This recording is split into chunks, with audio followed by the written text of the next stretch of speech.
For weeks, the streets of Sudan have been filled with violence, reports of protesters, journalists, doctors too, being detained and beaten. What started as anger simply over high inflation has quickly turned to frustration with everything about the long rule of Omar Al-Bashir, dictator in the eyes of his critics. Could this be the end for the president?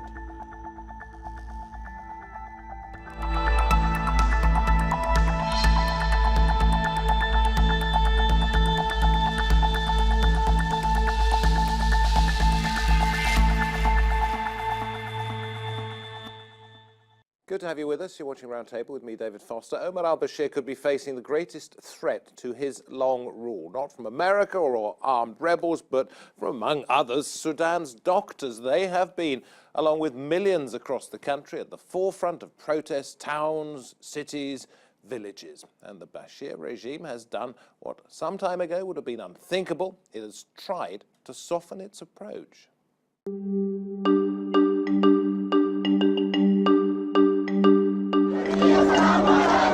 Sudan is in the grip of the longest and most significant protests in decades.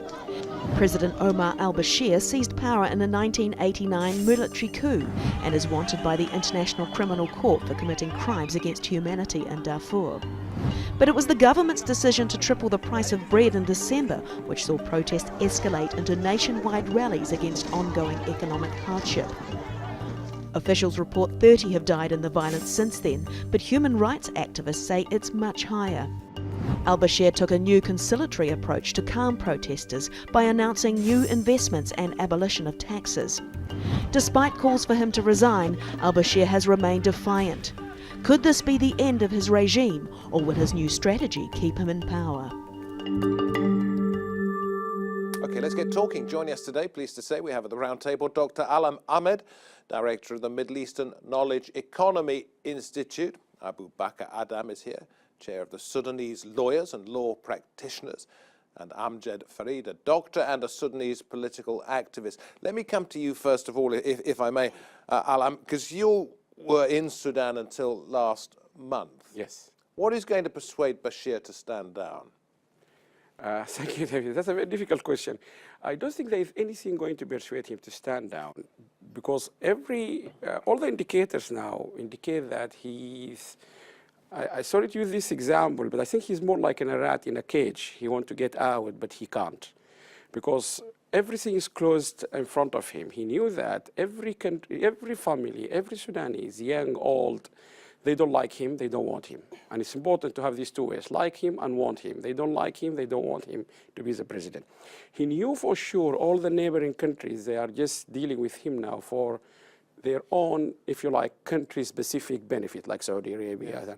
So I don't think there is, and he already been expelled from the international community. One reason he may be trapped is because there are charges leveled against him, indicted yes, by the International Criminal Court about events principally in the Darfur region. If that were dropped, would he be able to get away? And what's the likelihood of that? If somebody said, listen, take the charges away and we'll find a safe country and he won't bother Sudan anymore. I think many people, they don't know that if the charges can be lifted, according to some people. Even I met the former Prime Minister, Sadiq Al-Mahdi, and he explained to me that if people who can go to the court and said we don't want him to be charged, they can. He said there is a clause in but their lawyer here, they can explain it better. But is that likely?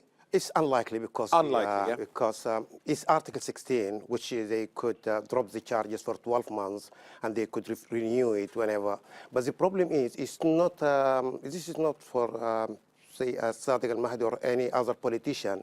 The people who were killed. We're talking about 300,000 who were killed in Darfur, and we're talking about more than 2 million displaced. So this is charges. I don't think it's going to be dropped. But the other thing, because this is a soft landing, they were trying it before the protest. Now there is only one thing on the table. He must go. And that would have to be a violent overthrow? I don't think it's going to be violence. It's always, the protesters say it's peaceful, peaceful, peaceful. So the main object is to overthrow the regime by peaceful means. I know that there is a lot of pressure will come from so many people because so far over 50 people have been killed and 100 in prison and thousands been injured. So it's, there is a price for this uprising. You know, he's been in power for nearly 30 years. Yeah. And 30 years this year. So what, okay, there was an uprising, I think it was in 2013. Yes. Yes, yeah. 2013, maybe 200 people lost their lives then. But why has the country tolerated him for so long? What's changed at this the point? country never tolerated Omar Al-Bashir or the National Congress Party, which is basically the National Islamic Front, which has orchestrated the coup against democratically elected government in 1989. What's happening now is accumulation for struggles that happened for nearly 3 decades now against the dictatorship of Omar Al-Bashir. And in his 3 decades, he committed a lot of crimes that that's now we need to differentiate between 2 separate processes. Justice and accountability, which needs to be served because this is the rights of the victims and nobody has the right to lift any of these crimes. And the other process is the political process. Sudan needs democracy, it needs democratic transformation. And what happened in these 3 decades, that's the accumulation of the systematic corruption that is structural in the regime of Omar Al-Bashir, and the accumulation of the mismanagement, which I think Dr. Alam can talk a lot about it, on the distribution of the general budget, on everything, have led to the collapse of the public sector and the service delivery sector. And this led even to the middle class and the And has it simply become more obvious that Sudan is economically in trouble because of, since the South became a separate country, there are a lot of oil reserves in the South. They're no longer. Let me finish. Tell me if I'm wrong after that. Yeah. There's an awful lot of oil in the South. It gets refined in the North, but the oil reserves don't belong to the, well, we call it the North, but it is Sudan. Have the structural problems become more obvious because of the splitting of the country? No. And it's not the sanction as well. Many people claim that it's because of the independence of South Sudan, it's because of the American sanction. Basically, sanctions have been lifted. Sanctions had been listed for 3 years now, and even before that, sanctions have started in 1995, but the sector collapse, the public sector collapse, have started since day one. The government decided in 1992 to adopt what it calls the economic liberalization policy, which led to a huge notion of privatization and of collapse of the public sector, and this has led to increasing suffering in the livelihood of the people. So can I put this to you? We only have a limited amount of time, so allow me to ask questions some of the time. 1964, 1985. Those who were in power then, when there was an uprising, decided it would be wise for them to stand down. Is it simply because of the ICC that Bashir probably won't do that, in your opinion? If not, what are the other factors? Can I ask you that first of all? Just to clarify what I said earlier, is that what I learned, that if the victim, I know we can't, because there are hundreds and millions, as you mentioned, Abobaker, but if those victims can lift that sanction from him, we don't want him to be judged. But that's, in real terms, it's not going to happen. Do you mind if we go into that a little bit later on? Yes. Yeah, okay, but just the point is, what else is stopping him from doing what his predecessors did in 1964 and 1985 and going after just a few days? What have been... Not just the ICC, what else? Yes, what else? In the past, we're talking about one, let's call him dictator, but now we're not talking about a dictator, we're talking about a regime. This regime is, Omar Al-Bashir represents a regime. The whole country is really not only just corruption. Even we have evidence here back in 2007 and 8. We looked into the productivity of all agricultural products in Sudan from the main country agriculture scheme like Jazeera scheme, and we compare that with the Bank of Sudan statistics, and we find them are not matching each other. So the people talk about corruption, we are talking about serious corruption in the system, in the data, in the information. That's why the West and all development, all people, they don't know what is happening in Sudan. That's number one. Number two, they are like more of conquering the whole thing. Even we do have people, they can tell you now, they don't know anything about other than Omar Al-Bashir. So this is, you talk about a regime almost destroying the whole country. So for him to leave, where he can go? Number one, he can accept any transfer of power to a normal democratic regime, because the first people they will be put into accountable is like the whole system. Okay, so let's try and work out who is on his side in the country, because clearly you three believe that he should go. He's changed the nature of the security forces, has he not, in the last 20 to 30 years? He's established a much more centralized National Intelligence Security Service, I think it's called, NISS. Yes. They may be on his side, and you were detained by them. I was detained by them several times. But you said, no, they're not on his side. But tell me. I believe that Bashir is a very smart player of divide and conquer. He divided not only the opposition, but his own party. So you have now 7 factions within the Islamist and within the National Congress Party, which all have its military units. We also have a lot of militias, the Rapid Support Force, which is a restructured Janjaweed militia, basically, and which is now serving the interest of the EU by securitization of the border to prevent the migration. But he's built up the intelligence service. And he turned it into a military force as well. And then he sent some elements of the army out into the country because they may have been against him. He's divided and conquered. So basically, he created too many militias, too many factions within the Islamists, and he became like the glue that connects them all. So but it's which way is this going to go now? If some elements of the security forces are against him and some are for him? Nobody is for him.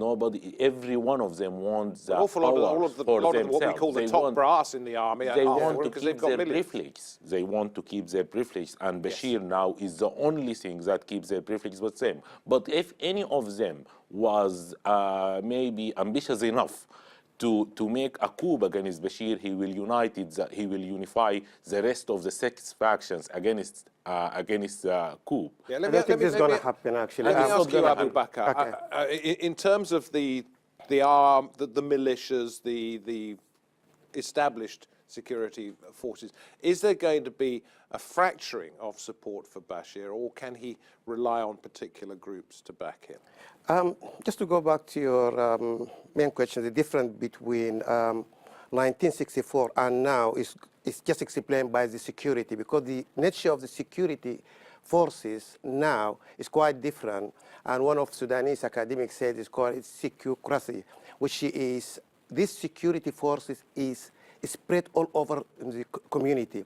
So wherever that was what I was trying to get at. Yeah. I mean, is he bolstered much more by having reinforced the security forces now than his predecessors? Yeah, he's because I would say that. But the main thing is the nature of the security is quite different. In 1964, it took us only 10 days to change the regime, and in 1985, it took us about 3 weeks to change the regime. The nature of the regime is quite different. There is the issue of the corruption, and there is the issue of the security. These two combine, and there is elite in the government, elite in the security, elite within the political parties who support this regime because they have a financial link with the regime. I'm trying to work out, sorry to go, we only have limited time. I'm trying to work out what it is going to take for him to go. Basically, not the security, because the continuation of the status quo, the continuation of Bashir in power with the too many militias will lead to the collapse. They are going to confront each other one day. At some point, yes. At some point. And this is exactly what happened in Somalia. This will lead to the collapse. Too many militias, all centralized under one man who's getting weaker and weaker because not everybody does not want to. Okay, so that's why that won't happen. But tell me what will. The only thing his departure. The only thing is enough is for the international world, the international community, to stop supporting him. The international community, including the UK, the US, the EU, the African Union, everyone is providing a lifeline to Bashir. Yes. That but the keeps change him. should come from the people. The people have spoke their mind. They must continue. People are now in the streets for more than 2 months, and they spoke clearly their mind. They are in thousands, tens of thousands, all over Sudan, and they spoke their mind that they will not allow Bashir. This sounds like an ideal situation for you rather than the reality. You hope international pressure. It's betrayal. Well, for goodness sake, you know, we've seen where that's failed in the past in an awful lot of places. You hope that international pressure will back up the resolve of what you believe to be a large majority of Sudanese people who are faced with fractured rebel movements and militia. So on one side you have people with guns, on the other side you have people who want change, and outside all of this you have an international community that will or won't help. So what makes you think there's going to be some kind of success here? I think I mean, I know this is one of the realities about what is going in Sudan, and people don't like to talk about it, is what has been going for more than a month now. I think it needs more of strategic leadership. You always have to think about how you achieve your goal. And I'm not saying it is not very strong or effective, but this needs to transform from just going to the street to be more effective in getting al-Bashir out of that palace. And so far, what I have been witnessing is the same thing happening again every day. So people, they protest, they go to the street, yes, but we need to be more sharper in terms of our effectiveness. That's number one. The international community could solve the problem if we can work with them rather than, we continue protesting, but people outside the country, they should work with the international community. For example, who could take him out of power? For example, countries like the neighboring countries, like UAE, Saudi Arabia. But they support him at the moment. Yes, absolutely. Saudi Arabia hosted. Egypt, Qatar, remember Tunisia, United the Arab Tunisian Emirates, ex-president. Kuwait. Who took him out of the country was Saudi Arabia. Yeah, but they all rather like him. Absolutely. If we can work with them to tell them the future without al-Bashir is better for them than with al-Bashir. I think we are undermining the power of people. You know, when we think that please.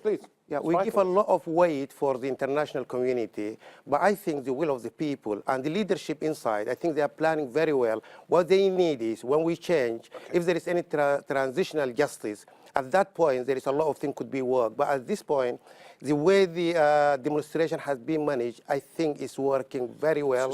I want to bring this in. It's vital at this point because you talked about leadership. Yeah, you can come in on that. You talked about the former prime minister. He hasn't been in power for a very, very long time. He's a seasoned elderly politician. Yes. The other person I've heard mentioned is Al-Mahdi, who's the great-grandson of the Mahdi who led the revolt against British rule. The same former brother. In 1885. He's 83 years old. Yes. Yeah.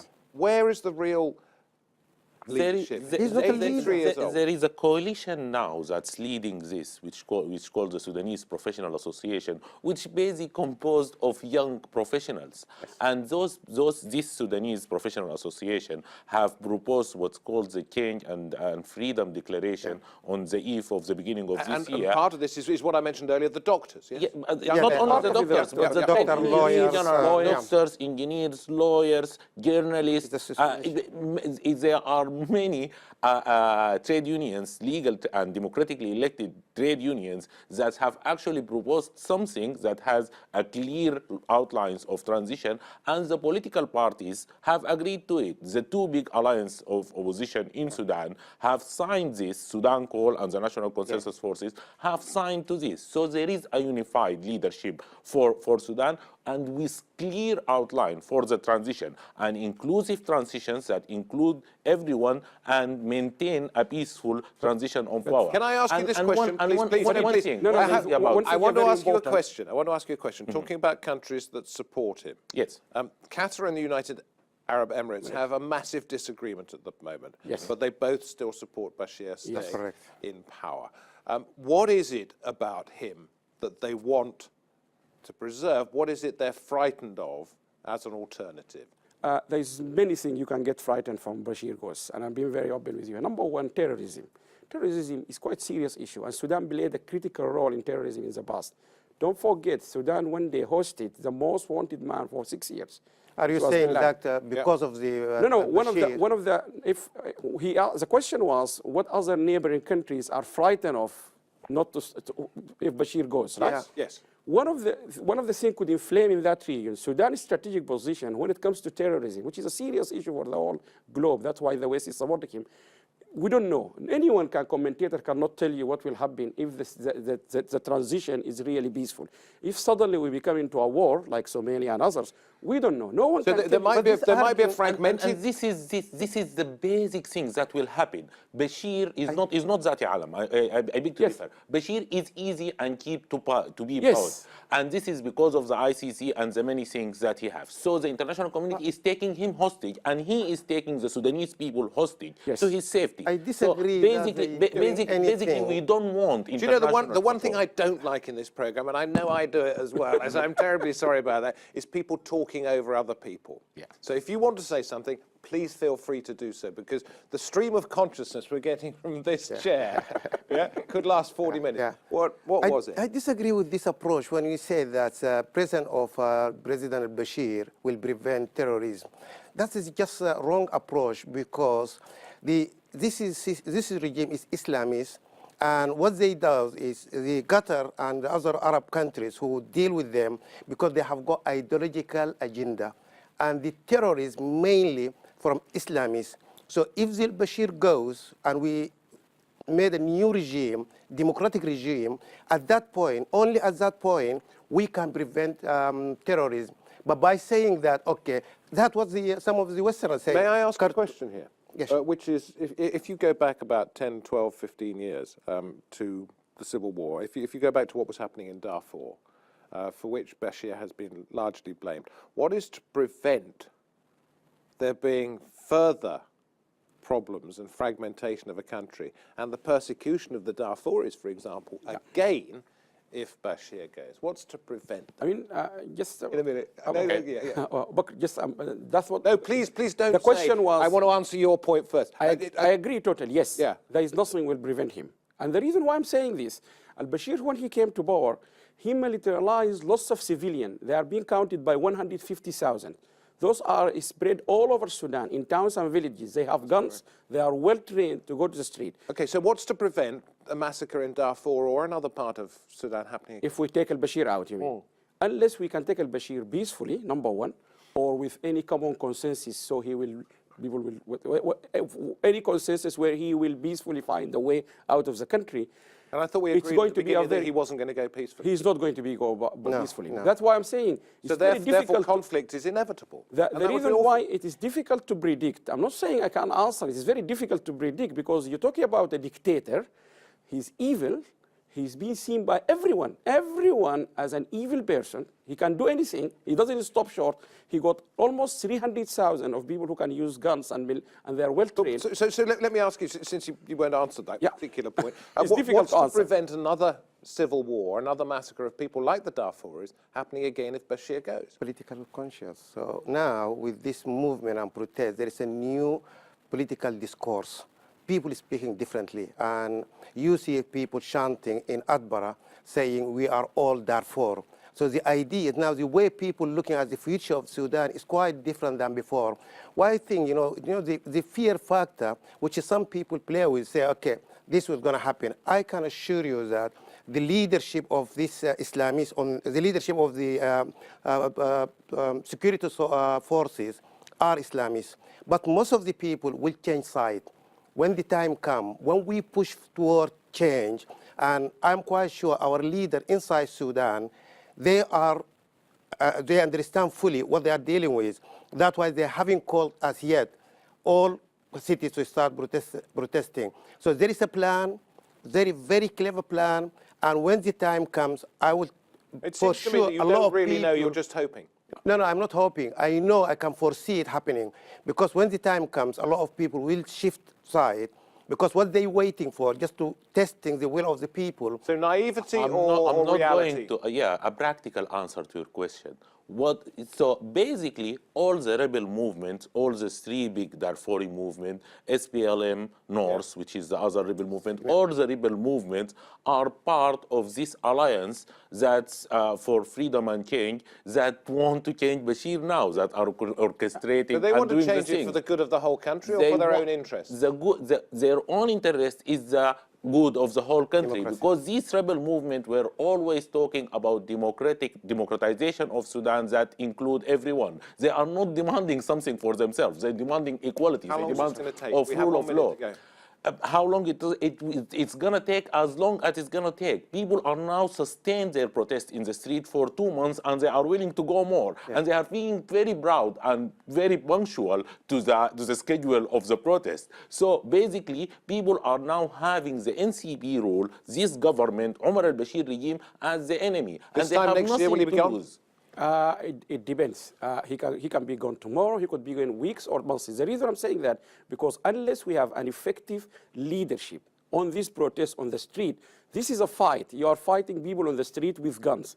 You need to have a strategic leadership to get that job done. The next job, I know we have a plan for it. Yeah. We need to get that job done first, and that job needs a military thinking. It doesn't need, yes, we are peacefully thinking now, but we need to think about the protest. Just fine, we only have about 30 seconds left. Yeah. What I'm hearing from all three of you is a great desire to see change, a belief, a hope that it will happen, but no obvious plan other than international pressure. No, it's not international pressure. Sorry to jump on that. It's not international pressure. We don't want the international community to pressure Bashir. We want the international community to stop supporting him because he's a criminal. And this is basically the international community. But you know that hasn't happened. But they know him for 40 years. That hasn't happened. They are violating their international law. He's committing massive human rights violation. He's killing people. So what makes you think the international community is going to change its mind now? Because now there is a great danger of collapsing Sudan if Omar Al-Bashir continue in power. This is basically the international community needs the strategic